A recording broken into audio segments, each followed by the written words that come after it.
It's been 1 week since California's deadliest fire ever destroyed the town of Paradise. As of tonight, 63 are confirmed dead and 631 missing. That is double the previous count of missing, but it is believed that likely it includes some who survived. The fire also wiped out 9,700 homes in Paradise, and it displaced 52,000 people. Special correspondent Kat Wise reports from nearby Gridley on one family who fled. A welcome moment of rest for mother and daughter. Carolina Restrepo and her 3 children now live in a Red Cross shelter in Gridley, California. Por favor, les pido que oren mucho por nosotros. They came here after fleeing the campfire, which engulfed their hometown of Paradise last Thursday. She filmed this cell phone footage as their family drove through the flames. I was with the 3 kids in the car, like trying to, comfort them. But in the same moment, my mind was totally like, no clue. Like, I don't know if we're gonna make it. Now, the only possessions they have left are donations. Restrepo was working as a manager of a new restaurant in town when she first heard the news. So, but one of my customers at the restaurant, he told me that he needs to leave. And I asked him why. He said that they're evacuating my neighborhood right now. She dropped everything and rushed to gather her children from school. The first image I saw, it was all the teachers hugging the kids because it was like raining ashes everywhere, dark. You can even see because the smoke, it was thick. And they were trying putting as much kids in the school buses, getting out of the town. And so a lot of parents running, crying, taking their kids.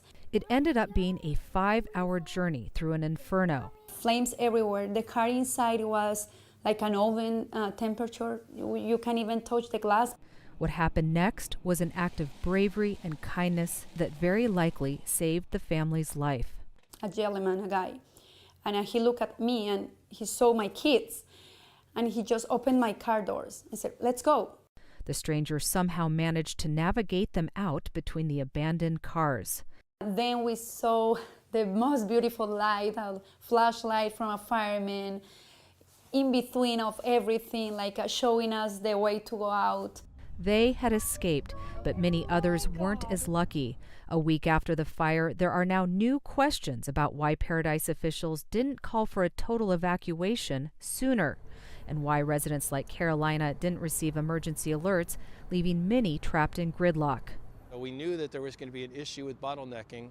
Phil John is the chair of the Paradise Ridge Fire Safe Council. It's a volunteer group that helped craft an evacuation plan for a town that also lost 80 homes in 2008's Humboldt fire. But John said this fire was unlike any before it. It worked. It didn't work perfectly, obviously, but thousands of lives were saved because of the foresight of the people that worked so hard to create that. But who could guess that a town would be that dry where every single bit of our fuel would just explode when the embers come flying across? I heard Megillia was an out-of-control burn still. Back at the Red Cross shelter in Gridley, Melissa Thompson is one of many residents still searching for answers. Oh yeah, that's his shed right there. I believe that's his place. When we met up last night, she was learning that her dad's house had been destroyed, but there was no information yet on her own home. He survived. Thompson is from Megillia, 5 miles from Paradise, and she says she still hasn't heard if some of her friends and neighbors are alive. His name is Tracy Hodges. It's like a brother. He's a stubborn man, and I can't get my Gmail to give me my contacts, so I can't get his number. Sebastian. Carolina Restrepo says she hopes to one day thank the stranger who helped her family. I hope to see him back again someday, soon. Of course, I have his face here. I totally can't forget that face that saved us. Mommy? She and her family will be at the Red Cross shelter for the foreseeable future, but she's committed to rebuilding their life in the town they've come to call home. Carolina's story was one of many harrowing accounts that we've heard from folks here over the last couple of days. Judy? Kat, so hard to listen to that. So thankful that she and her family escaped. But I want to ask you about the number of missing people. It was what, over 300 yesterday? Now it's jumped to over 600. What's behind that? That's right, Judy. It was a big jump up overnight last night. I talked to a press person from the Butte County Sheriff's Office today, and she told me there is a very large team now working full-time on the missing persons list. They pulled people in from other agencies. Part of the reason for that jump in those on the missing persons list is due to the fact that they've been consolidating different persons lists over the last couple of days. I was also told that in some cases it's taken people several days to report their loved ones missing. Now, they do hope that over the coming days, as investigators have more time to come to shelters like this and focus on individual cases, that those numbers will come down. There will be another update tonight at 6 p.m. Pacific time. But until then, there's obviously a lot of questions about that big jump up. And here we are, Kat, it's been about a week since this all got underway, and you have people living in shelters. What's the story on whether they're going to be able to get back into any sort of housing situation? The estimates are now that more than 11,000 structures burned in this fire. Many of those are homes. Now, that is a staggering number. Last night, we talked about how this county had a very limited housing stock prior to the wildfires.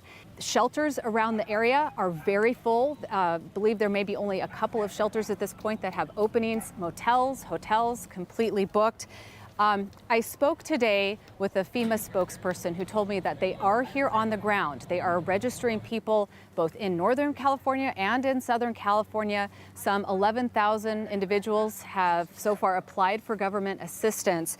That is a big number. FEMA is in the early stages now of talking to local and city authorities here, trying to figure out what the needs of the community are. They're trying to figure out, are people wanting to stay here in this area, or will they be leaving to other places? But in terms of a long-term housing solution for this community, it's very much still in the early days. Such a massive undertaking is what it sounds like. Well, Kat Wise reporting tonight from a Red Cross shelter in Gridley, California. Kat, thank you. Thank you.